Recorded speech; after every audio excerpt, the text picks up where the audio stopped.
Оценките, нещо, което трябва да направи оценяването по-прозрачно, по-добро и по-безпристрастно, надяваме се. И разбираемо за публиката, надяваме се. Най-вече, най-вече.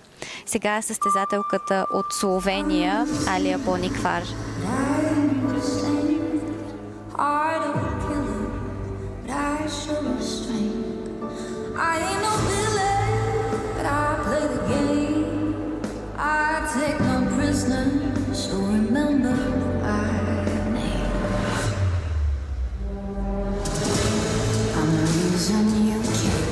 I'm the force behind change, so remember my name. I don't need fortune, I don't need fame, but in the end, they'll remember my name.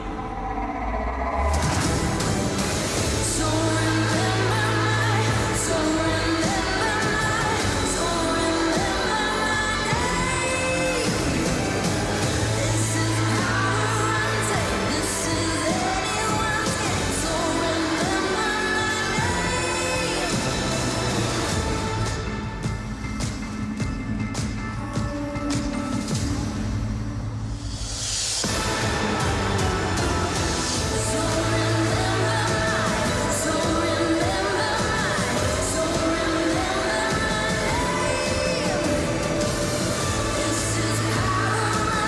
this is anyone's game, so remember my name.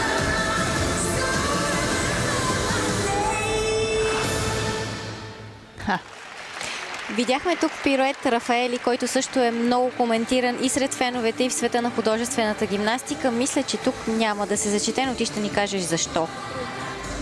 В последните седмици до съдиите, които имат достъп до съдийската система STS, беше разпратена една презентация, в която много добре бяха уточнени грешките при този пирует, най-честите грешки, като една от тях е това, че много гимнастички минават през форма за